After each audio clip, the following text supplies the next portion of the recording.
Hello students, welcome to Canonical Classes. In today's video, we are going to study about electrolytic cells. Okay? अब देखिए last videos में हम galvanic cell के बारे में बहुत डीपली डिस्कस किया था. गैल्वेनिक सेल में क्या था कि हम केमिकल एनर्जी को इलेक्ट्रिकल एनर्जी में कन्वर्ट कर रहे थे. ठीक है, बट इलेक्ट्रोलाइटिक सेल जो होता है वो बिल्कुल ऑपोजिट होगा आपके गैल्वेनिक सेल में. यहाँ पे आपको क्या करना है, आपको इलेक्ट्रिकल एनर्जी को केमिकल एनर्जी के अंदर कन्वर्ट करना है ना.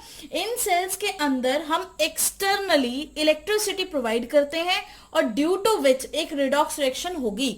ओके, समझ में आया. पहले हम क्या कर रहे थे कि रिडॉक्स रिएक्शन की वजह से, क्योंकि इलेक्ट्रॉन्स का ट्रांसफर हो रहा था रिडॉक्स रिएक्शन से, इलेक्ट्रिसिटी प्रोड्यूस हो रही थी. लेकिन यहां पर इलेक्ट्रोलाइटिक सेल के अंदर हमने क्या करना है, एक्सटर्नली इलेक्ट्रिसिटी प्रोवाइड करते हैं और due to which redox reaction होगी. और जब रिडॉक्स रिएक्शन होगी, इलेक्ट्रिकल एनर्जी कन्वर्ट हो जाएगी आपकी किसमें, केमिकल एनर्जी में. मतलब हम ये बोल सकते हैं कि yes, it is opposite of galvanic cell. It is opposite of galvanic cell. ये गैल्वेनिक सेल के बिल्कुल ऑपोजिट है. ठीक है. नेक्स्ट थिंग, अगर हम बात करें कि अगर ये गैल्वेनिक सेल के ऑपोजिट है, तो गैल्वेनिक सेल के अंदर जो गिब्स फ्री एनर्जी थी उसकी वैल्यू आपकी नेगेटिव आ रही थी, है ना, नेगेटिव वैल्यू थी. और यहाँ पर एक और चीज देखो, यहाँ पर जो इलेक्ट्रिकल एनर्जी, केमिकल से इलेक्ट्रिकल एनर्जी बनाना आसान है, लेकिन इलेक्ट्रिसिटी से केमिकल्स बनाना बहुत मुश्किल है. तो ये जो प्रोसेस है ये कैसा है, आपका नॉन स्पॉन्टेनियस प्रोसेस है. तो ये चीज में नोट करते हैं, it is a non spontaneous process. ये क्या होगा आपका, नॉन स्पॉन्टेनियस प्रोसेस होगा. इट इज लिखियो एन मतलब it is a non spontaneous process. ये एक नॉन स्पॉन्टेनियस प्रोसेस है जहां पर जो आपके गिब्स फ्री एनर्जी की वैल्यू है, ठीक है, वो क्या होगी. देखिए, हम अगर गैल्वेनिक सेल के बारे में बात करें तो वहां पर जो गिब्स फ्री एनर्जी थी नेगेटिव है, तो यहां पर पॉजिटिव होगी. क्यों पॉजिटिव होगी, कैसे पॉजिटिव होगी, देखिए वो समझते हैं. सपोज करिए कि मेरे पास टोटल एनर्जी जो है सिस्टम की, टोटल एनर्जी ऑफ सिस्टम है ना, टोटल जिस भी सिस्टम पे आप काम कर रहे हैं, टोटल जो एनर्जी है सिस्टम की, टोटल एनर्जी ऑफ सिस्टम, वो क्या है, डेल्टा एच. टोटल जो एनर्जी है सिस्टम की वो क्या है आपके पास आ गई डेल्टा एच. अब इस डेल्टा एच में से, इस टोटल एनर्जी में से जो भी एक्सपेंडिचर हो रहा है या उसकी मेंटेनेंस के लिए, उसकी फ्रीडम को मेंटेन करने के लिए हम कुछ एनर्जी सब्ट्रैक्ट कर देते हैं. ठीक है, तो अगर मैं डेल्टा एच में से, मतलब डेल्टा एच में से मैंने क्या कर दिया, कुछ एनर्जी सब्ट्रैक्ट कर दी, जैसे टी डेल्टा एस. ये क्या है, energy required to maintain freedom, है ना, टू मेंटेन फ्रीडम. क्यों करी हमने, टू मेंटेन फ्रीडम. फ्रीडम मतलब रेंडमनेस, जो कि entropy, delta S is change in entropy, to maintain freedom. Okay, तो इस फ्रीडम को हमने यहाँ पे मेंटेन कर लिया. तो जो भी टोटल एनर्जी में से डेल्टा टी एस काट के जो एनर्जी मेरे पास बचेगी, उस एनर्जी को, दैट इज यूजफुल एनर्जी, और जिसको हम क्या बोलते हैं, डेल्टा जी, जो कि क्या हो गया, गिव्स फ्री एनर्जी, मतलब आपकी यूजफुल एनर्जी. इसको इस तरह से समझिए, सपोज मेरी सैलरी 1 लाख रुपीज है. ठीक है, 1 लाख रुपीज पर मंथ में ले रही हूं और मुझे क्या करना है, डोनेट करना है किसी भी जगह पर, उसको किसी गरीब बच्चे को वो डोनेशन करना है. तो मैं अपनी 1 लाख की पूरी सैलरी डोनेट नहीं करूंगी. मैं क्या करूंगी, उसमें से कुछ अमाउंट डोनेट करूंगी और कुछ अमाउंट अपने खर्चे के लिए बचा लूंगी, क्योंकि अब मुझे जो सैलरी होगी वो नेक्स्ट मंथ मिलने वाली है ना. अगर मैं सारा का सारा डोनेट कर दूंगी तो मेरे पास कुछ भी नहीं बचेगा. तो वही जो मेरी टोटल सैलरी थी, दैट इज डेल्टा एच. ठीक है, उसमें से जो मैंने डोनेट कर दी, जो मेरी खर्च हो गई, that is T delta S. और जो बच गया वो मेरे लिए क्या होगा, यूजफुल होगा, जिससे मैं खाना खाऊंगी या कुछ भी अपना एक्सपेंडिचर है वो सब कुछ उसी के बेसिस पे करूंगी. ठीक है, तो दैट इज डेल्टा जी, मतलब ये यूजफुल एनर्जी है. ये कैसी है, यूजफुल. ठीक है, तो इसीलिए यहां पर जो डेल्टा जी जो बच जाती है वो हमेशा greater than, delta G is always greater than 0. For a non spontaneous process delta G is always greater than 0. मतलब डेल्टा जी हमेशा क्या रहेगी आपकी, positive. Very important, delta G हमेशा आपका क्या रहेगा, यहाँ पर पॉजिटिव होगा. इसका मतलब ये हुआ, जब तक आप करंट सप्लाई करते रहोगे रिएक्शन होती रहेगी. करंट सप्लाई रोक दी तो रिएक्शन भी आपकी हो जाएगी बंद। क्या ये बात क्लियर है? जब तक आप करंट दे रहे हो, रिएक्शन हो रही है, केमिकल्स बन रहे हैं, लेकिन करंट रोक दिया तो केमिकल्स भी बनने बंद हो जाएंगे। मतलब ये रिएक्शन किसी ना किसी के पुश से, किसी ना किसी सोर्स की वजह से होगा, अपने आप ये रिएक्शन पॉसिबल नहीं होगा। ठीक है, अब हम इसकी कंस्ट्रक्शन पढ़ लेते हैं कि what is the construction of electrolytic cell. This is your electrolytic cell. और एक हमने क्या लिया, कंटेनर लिया, उसके अंदर इलेक्ट्रोलिटिक सॉल्यूशन आपने ऐड किया। इलेक्ट्रोलिटिक सॉल्यूशन के बाद आपने 2 इलेक्ट्रोड्स लगा दिए, जिसको आपने एक सेल या बैटरी से अटैच कर दिया। फाइन, ठीक है। तो जो लेफ्ट साइड है ये क्या है, पॉजिटिव टर्मिनल से जुड़ा हुआ है, तो इट मींस लेफ्ट साइड क्या हो रही है, ऑक्सीडेशन। मतलब एनोड और कैथोड पे देखिए, जहां पर एनोड और कैथोड की बात होती है, हमेशा याद रखना है कि एनोड वो होता है जहां ऑक्सीडेशन होगी और कैथोड वो होता है जहां रिडक्शन होगी। आपने इसको पॉजिटिव और नेगेटिव टर्मिनल के बेसिस पे याद नहीं रखना है। ठीक है, हम कभी भी कैथोड और एनोड को उनके साइन से याद नहीं रखते हैं, क्योंकि साइन हमेशा ऑपोजिट भी हो सकते हैं, वो चेंज भी हो जाते हैं। लेकिन अगर आप कंसेप्ट से चलेंगे कि अगर ऑक्सीडेशन हो रही है तो इट मींस वो इलेक्ट्रोड कौन सा है, एनोड, और अगर रिडक्शन हो रही है तो इट मींस वो इलेक्ट्रोड कौन सा है आपका, कैथोड। ठीक है, तो इसीलिए बोलते हैं left oxidation, anode positive. Left side क्या हो रही है, ऑक्सीडेशन, जिसकी वजह से एनोड क्या हो गया आपका, पॉजिटिव हो गया। वहीं पे राइट साइड क्या हो रही है, रिडक्शन, और कैथोड क्या हो गया आपका, नेगेटिव हो गया। ठीक है, तो अब आप ये भी सुन लीजिए कि जो गैल्वेनिक सेल है, गैल्वेनिक सेल से पहले ये वाले सेल्स आ चुके थे आपके केमिस्ट्री के अंदर। मतलब ये electrolytic cells were the first cells, are the first cell to be introduced. ये जो आपके सेल्स है ये फर्स्ट सेल थे, These were the first cell to be introduced। ठीक है, ये पहले सेल थे और इन्हीं से नाम पड़ा था कैथोड और एनोड का। जो आज तक हम नाम यूज करते हैं कैथोड एंड एनोड, वो जो नाम है वो इन्हीं सेल से पड़ा हुआ था। ठीक है, तो अब जरा इसमें डिस्कस करते हैं क्या होता क्या है। तो देखिए, इसको एनोड क्यों बोला गया, कैथोड क्यों बोला गया, वो भी डीपली डिस्कस कर लेते हैं। अब देखिए, किसी भी इस इलेक्ट्रोलाइटिक सॉल्यूशन नॉर्मली आपके आयनिक सॉल्यूशंस होते हैं, आयनिक कंपाउंड के सॉल्यूशंस होते हैं, या फिर मोल्टन आयनिक फॉर्म होती है। ठीक है, मोल्टन मतलब मेल्ट किया हुआ आयनिक फॉर्म होता है। तो देखिए अब होगा क्या, इस इलेक्ट्रोलाइटिक सॉल्यूशन के अंदर 2 आयंस होंगे, है ना। आयनिक कंपाउंड है तो ऑब्वियसली बात है 2 आयंस होंगे। एक होगा आपका cation and second one is your anion. तो एनायन जो है, जब हम इलेक्ट्रिसिटी पास करेंगे यहां से, तो होगा क्या, देखिए एनायन, जो आपका एनायन है will move towards, anion will move towards anode. Anion जो है वो किसकी तरफ मूव कर रहा है, एनोड की तरफ मूव कर रहा है। एंड कैटायन, और जो आपका कैटायन है, and cation will move towards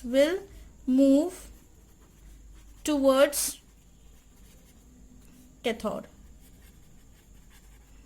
fine, anion आपके एनोड की तरफ मूव कर रहे हैं और कैटायन आपके कैथोड की तरफ मूव कर रहे हैं। ठीक है, तो अगर हम इलेक्ट्रोड की बात करें तो electrode attracting, very important, the electrode attracting anion, the electrode attracting anion, जो इलेक्ट्रोड आपके एनायन को अट्रैक्ट कर रहा है उसको बोलते हैं एनोड। क्या बोला जाता है उसको, एनोड। Very very important. ठीक है, उसको क्या बोलेंगे, anode. The electrode attracting anion is anode, and the electrode and the electrode attracting cation and the electrode attracting cation is cathode। क्या हो जाएगा आपका, कैथोड होगा। ठीक है, अगर कोई इलेक्ट्रोड अट्रैक्ट कर रहा है एनायन को, क्योंकि 2 ही सॉल्यूशन के अंदर 2 ही आयंस हो सकते हैं, anion will move toward anode and cation will move towards cathode. या फिर हम ये बोले कि कोई एक इलेक्ट्रोड अगर अट्रैक्ट कर रहा है एनायन को तो उसको एनोड बोला जाता है, और कोई इलेक्ट्रोड अगर अट्रैक्ट कर रहा है कैटायन को तो कैथोड बोला जाता है। यहीं से कैथोड और एनोड का नाम पड़ा। मतलब electrode attracting anion is anode, anion को अट्रैक्ट करने वाला। A for anion, A for anode. उसी तरह से आपका C for cation and C for cathode. ठीक है, तो ये चीज बहुत इंपॉर्टेंट है जो आपको याद रखनी है। अब अगर एनोड पर एनायन आएगा, मतलब ये जो एनायन है अगर ये एनोड की तरफ आ रहा है, एनायन इज नेगेटिव चार्ज और एनोड इज पॉजिटिव इलेक्ट्रोड। अगर ये एनायन एनोड पर आएगा तो न्यूट्रलाइजेशन होगा और रिएक्शन क्या बनेगी एट एनोड। देखिए सबसे पहले हम रिएक्शन देख लेते हैं एट एनोड। एनोड के ऊपर जो रिएक्शन है वो क्या होगी, ठीक है, नेगेटिव, ए नेगेटिव, मतलब ए रिप्रेजेंटिंग योर एनोड क्या देगा आपको, ए प्लस इलेक्ट्रॉन। जब एक इलेक्ट्रॉन निकलेगा तभी तो वो न्यूट्रल होगा, है ना। उसी तरह से अगर हम यहां पर देखें कि एट कैथोड, कैथोड पे जो अगर हम रिएक्शन देखेंगे एट कैथोड, कैथोड पे जो आपकी रिएक्शन बनेगी, कैथोड पे आपकी क्या रिएक्शन बनेगी, कैथोड के ऊपर क्या हो गया, कैटायन होगा सी पॉजिटिव। ठीक है, अब ये कैटायन क्या करेगा, इलेक्ट्रॉन को गेन करेगा, तब जाके ये क्या बनेगा, सी बनेगा। इसका मतलब यहां पर क्या होगी, this is oxidation half, this is oxidation half, और ये क्या होगी, this is reduction half, this is reduction half. वो आपकी ऑक्सीडेशन हाफ है तो ये आपकी रिडक्शन हाफ है। ठीक है, oxidation half and reduction half. अब आप यहां पर देखेंगे एक चीज और नोटिस करें, जब number of ions are present in a solution, अभी सपोज कैटायन और एनायन है, अगर मान लो कि 4-5 कैटायन है 4-5 एनायन है सॉल्यूशन के अंदर, तो उनमें से कौन सा कैटायन या फिर कौन सा एनायन जाएगा उस इलेक्ट्रोड के पास टू न्यूट्रलाइज, या फिर हम ये बोलें कि out of number of cations and anions only one cation और वन एनायन विल डिस्चार्ज। एक ही कैटायन और एक ही एनायन डिस्चार्ज होगा, और वो कौन सा होगा, जिसका रिक्वायर मिनिमम पोटेंशियल होगा, जो कि वेरी इंपॉर्टेंट। मतलब आपके पास बहुत सारे कैटायन भी है, बहुत सारे एनायन भी है, अब इनमें से जाकर रिएक्शन में पार्टिसिपेट कौन करने वाला है, ठीक है, वो वही पार्टिसिपेट करेगा जिसका रिक्वायर मिनिमम पोटेंशियल होगा, जिसका मिनिमम पोटेंशियल चाहिए होगा। ठीक है, तो इसको भी अब डिटेल में डिस्कस कर लेते हैं। अब अगर हम कैटायंस की बात करें, तो अब कैटायन की बात करें तो कैटायन के डिस्चार्ज होने का मतलब क्या होगा कि कैटायन क्या हो रहा है, रिड्यूस होगा, है ना। कैटायन क्या होगा आपका, रिड्यूस होगा। कैटायन क्या शो करेगा, रिडक्शन, मतलब कैटायन क्या होगा आपका, रिड्यूस होगा। अगर हम बोले कि कैटायन का डिस्चार्ज हुआ मतलब कौन सा कैटायन रिड्यूस होने जा रहा है ना। तो इन कैटायन जिसके पास हाईएस्ट वैल्यू होगी आपकी SRP, what is SRP, SRP stands for standard reduction potential. हमने पढ़ा है ना ये एसआरपी और SOP. SOP stands for standard oxidation potential, SRP stands for standard reduction potential. ठीक है, तो ऐसा कैटायन जिसके पास हाईएस्ट वैल्यू है एसआरपी की विल रिड्यूस फर्स्ट, वो सबसे पहले रिड्यूस होने के लिए जाएगा, उसके बाद बाकी। फॉर एग्जाम्पल जैसे कि मैंने ये सभी आयंस लिए हैं प्रेजेंट इन सॉल्यूशन, ये सभी प्रेजेंट हैं इन सॉल्यूशन, ये सभी के सभी सॉल्यूशन के अंदर प्रेजेंट है। और जब ये सभी के सभी कैटायन सॉल्यूशन के अंदर प्रेजेंट है, तो अब मुझसे पूछ लिया जाए कि इनमें से कौन सा कैटायन सबसे पहले जाने वाला है, तो उसका ऑर्डर जरा देख लेते हैं। हमारे पास सबसे पहले जो कैटायन मूव करेगा that is positive, Ag positive, उसके बाद आएगा copper 2 positive according to electrochemical series. ठीक है, उसके बाद हमारे पास जाएगा H positive, then at last हमारे पास क्या जाएगा, Na पॉजिटिव। मतलब ऐसा कैटायन जिसके एसआरपी की वैल्यू हाईएस्ट होगी, स्टैंडर्ड रिडक्शन पोटेंशियल की वैल्यू हाईएस्ट होगी, वो पहले मूव करेगा, और जिसकी लेस होगी वो बाद में मूव करेगा। ठीक है, वेरी इंपॉर्टेंट, बहुत इंपॉर्टेंट चीज है। ओके, अब अगर हम बात करें फॉर एनायंस, अगर कैटायंस हो सकते हैं नंबर ऑफ, तो एनायंस भी नंबर ऑफ हो सकते हैं, प्रेजेंट हो सकते हैं कि नहीं, बिल्कुल हो सकते हैं। तो और एनायंस में होने वाली है ऑक्सीडेशन, है ना। एनायंस के अंदर क्या होती है, एनायंस के अंदर होने वाली है आपके पास ऑक्सीडेशन। अगर कैटायन रिडक्शन कर रहे हैं तो आपके एनायंस क्या करेंगे, ऑक्सीडेशन करेंगे। तो अगर ऑक्सीडेशन हो रही है, रिडक्शन में एसआरपी ले लिया, हम यहाँ पे क्या ले लेते हैं, ऑक्सीडेशन के लिए हम ले लेते हैं SOP. SOP stand for standard oxidation potential. तो मतलब हम ये बोलेंगे out of number of anions, हम लिखते हैं इसको out of number of anions, number of anions में से जिस एनायन की एसओपी हाई होगी, out of number of anions having highest SOP, SOP stand for standard oxidation potential. ठीक है, स्टैंड हाईएस्ट एसओपी वैल्यू,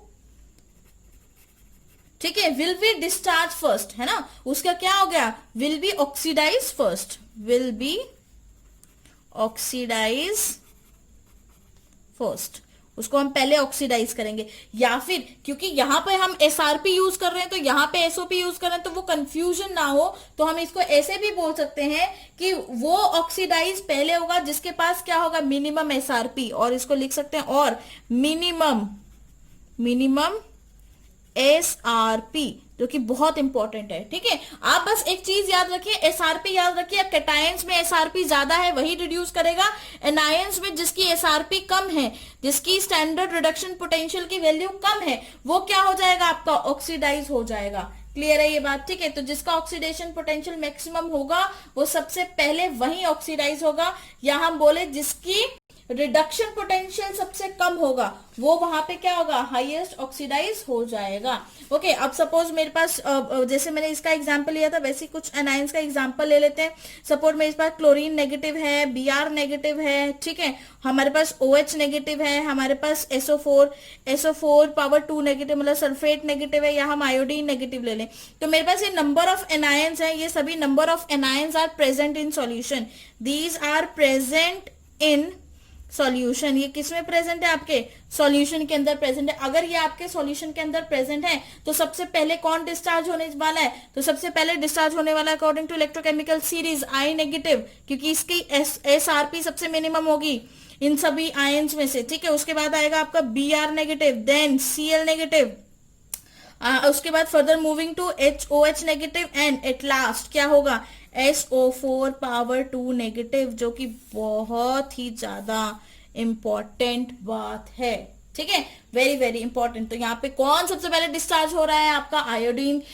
ठीक है, तो अब ये जो डिस्चार्ज है इसी चीज मतलब ये जो सिलेक्शन है कि किस प्रोसेस से सिलेक्शन हो रही है वो किसके बेसिस पे हो रही है, आपके एसआरपी के बेसिस पे हो रही है। जिसका मैक्सिमम एसआरपी है वो क्या हो रहा है, रिड्यूस हो रहा है, जिसका मिनिमम एसआरपी है वो क्या हो रहा है, ऑक्सीडाइज हो रहा है। ठीक है, तो ये जो सिलेक्शन प्रोसेस है एनायंस का एंड कैटायंस का, इसका नाम दिया गया है, ये एक स्पेशल थ्योरी होती है जिसको हम बोलते हैं डिस्चार्ज पोटेंशियल थ्योरी। ठीक है, तो दिस इज नोन एज, हम इसको लिखते हैं यहाँ पे, this is known as discharge potential theory.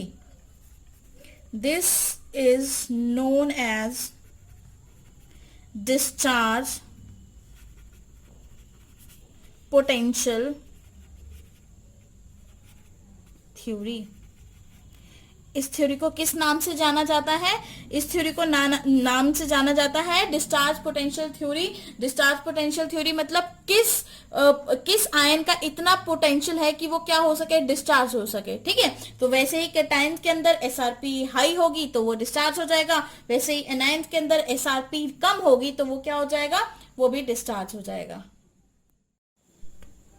अब देखिए सॉल्यूशन के अंदर एनोड पे हमने देखा ऑक्सीडेशन हाफ हो रही है, मतलब ए नेगेटिव किस में चेंज हो रहा है, न्यूट्रल हो रहा है। ठीक है, और इलेक्ट्रॉन रिलीज कर रहा है, that is oxidation, loss of electron. वहीं पर कैथोड पे हमने देखा कि हमारे पास जो रिएक्शन हो रही थी वहां पर इलेक्ट्रॉन्स का गेन हो रहा था, सी में पॉजिटिव वैकेंसी थी इलेक्ट्रॉन, तो इसने गेन किया तो ये भी न्यूट्रल हो गया, और ये क्या हो गया, रिडक्शन हाफ। तो ऑक्सीडेशन हाफ रिडक्शन हाफ मिलके क्या बनाते हैं, आपकी रिडॉक्स रिएक्शन बनाते हैं। तो क्यों, तो हमारे पास जो ओवरऑल रिएक्शन देखने को मिलती है वो क्या होगा, देखिए यहाँ पर ई लेफ्ट हैंड साइड है और यहाँ पर जो इलेक्ट्रॉन है मतलब इसका इलेक्ट्रॉन लेफ्ट हैंड साइड है, इसका इलेक्ट्रॉन राइट हैंड साइड है, तो इसके इलेक्ट्रॉन से इसका ए के इलेक्ट्रॉन को, एनोड के इलेक्ट्रॉन को हमने क्या कर दिया, कैंसिल हो गया, मतलब बैलेंस आउट हो गया। तो अब इस दोनों को ऐड करके देखिए, ए नेगेटिव ठीक है प्लस सी पॉजिटिव, ए नेगेटिव प्लस सी पॉजिटिव मिलके आपको क्या दे रहा है, ए प्लस सी। और इस ए नेगेटिव, इसको किसी और पेन से लिख के मैं आपको शो करती हूँ, इस A negative plus C positive मतलब ये एनायंस है और एनायंस एंड कैटायंस है, सिंपली आयंस है। तो हमें ये पता है कि opposite charges attract each other, तो ये जो ओवरऑल इक्वेशन बनेगी AC gives you A plus C. ठीक है, जो कि बहुत इंपॉर्टेंट रिएक्शन है, बहुत ज्यादा इंपॉर्टेंट रिएक्शन है। ये रिएक्शन आपको क्या बता रही है कि ऑन गिविंग इलेक्ट्रिकल इनपुट देने पर कैटायन एंड एनायन अलग हो गए, जो कि सिंपल प्रोसेस में पॉसिबल नहीं है। वो सब तभी पॉसिबल हो सकता है जब हम बाहर से कोई चीज उसको प्रोवाइड करें, बाहर से हम उसको इलेक्ट्रिसिटी प्रोवाइड करें, ये प्रोसेस तभी पॉसिबल हो सकता है, वरना ये प्रोसेस पॉसिबल नहीं हो सकता। ठीक है।